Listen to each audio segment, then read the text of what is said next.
Hello. I'm going through an interesting decision right now, and that is on selecting a new lawn tractor. So in front of you, you can see there are a wide range of available options for the homeowner, and I'm trying to narrow the focus. So I thought I'd share my thoughts with you. You see in this first area over on the right side, there are a number of choices there, and these are great entry-level machines. Basically, I'd call them the Briggs & Stratton engine machines. Uh, Many of them share the same components, the same parts, and essentially the same engine.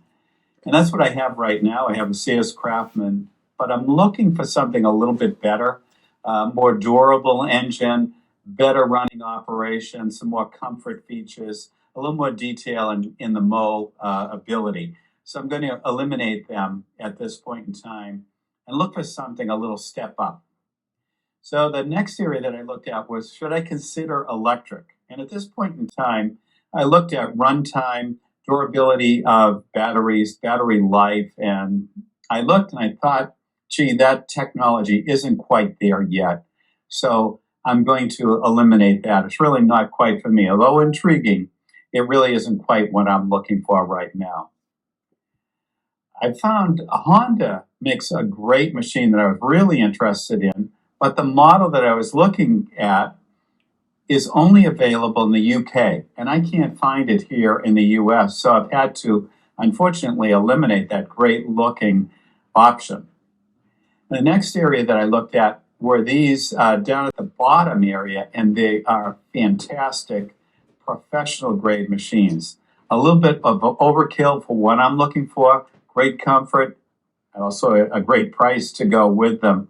You can't go wrong with them, but they're a little bit out of my league, so I'm going to eliminate them.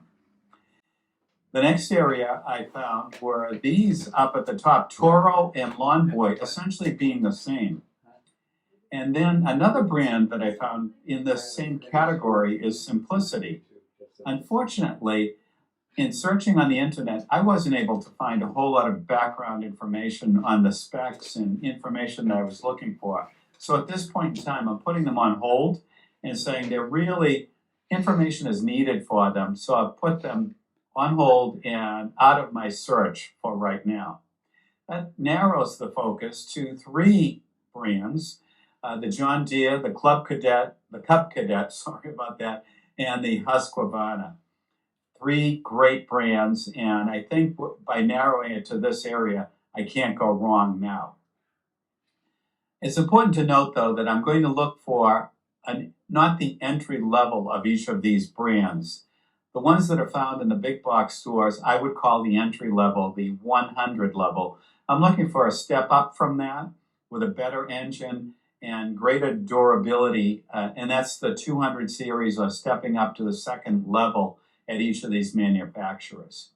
So that's my pick for now, and I'm going to show you a little bit in terms of why I've selected these and then where I am in moving up in that selection. So are you guessing which one is my top that's running out of the top three? Well, let's narrow it down. Number three right now is the Cub Cadet, which is an awesome machine from what I've seen, but it's a Kohler engine. And compared to what I've selected for number two, for the John Deere, and for number one, have Kawasaki engines. And I've seen that they have a little bit of an edge over the Kohler, which is a fantastic engine, but the step up from that is the Kawasaki. Now, in the John Deere, I'm looking at the 200 series, as I said, but I'm going to narrow that focus down a little bit because of the engine and because of the deck size. So moving from the Kohler engine or the Briggs & Stratton, Briggs & Stratton commercial engine that's available on the S220. I'd rather go with the S240, which is the Kawasaki engine. So that's why I've narrowed the focus on the John Deere brand. And then here you can see the difference on that, looking at moving from that Briggs & Stratton engine to the next one up, which is the Kawasaki. And that's my preference. A few dollars more, but I think it'll give me the features I want and the durability over time. Same holds true when I look at the Kawasaki that is available in this Husqvarna, a great engine, and that's why it floated to the top. It is my number one choice. And another third choice out, a great one. I can't go wrong with this. It's a Kohler engine in the Cub Cadet. So that's what my status is right now, leaning on that Husqvarna, followed by the John Deere, and then a Cub Cadet. All three great choices. I'll let you know what I decide on. That decision will be coming up soon after we return from vacation.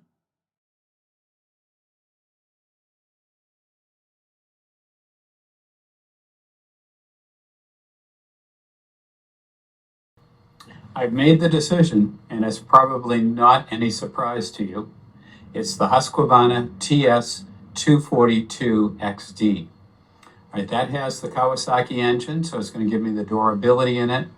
It's an upgrade on the decks, a little sturdier than the entry-level model, and a 42-inch, which is the size I'm looking for this lot. So here it is, and here are the specs. When you look at Husqvarna's pricing, it's very uniform. Whether you purchase directly from Husqvarna or search on Amazon or a local dealership, or even consider the big box stores such as Lowe's. Going to Lowe's, it's only the entry-level model. So if you're looking at a step up as this particular model that I selected, you're not going to find it there. But I would say go to your local dealer, and we'll break that down on the next slide. So here's how the pricing worked out on the model that I purchased. It's the Husqvarna TS 242 XD. It's a 42-inch deck. It's a step up from your entry level that you can pick up at the big box store. So I bought it at a local dealership, and you can see the local dealership matched what I could have done from Husqvarna Direct. You can see the price is $36.99. There's a special promotion going on from Husqvarna, offered also by the dealership, $200 off, resulting price $349.99. And the bagging unit is uniform, whether you buy it direct from Husqvarna or the local dealership, $399. So it was great to establish a dealership that's nearby, within miles of my home, a relationship that completed the warranty for me and said they'll always be there if I need any parts or have any questions about operating the machine. They're ready to jump in and help me in any way they can. So my suggestion to you is buy local.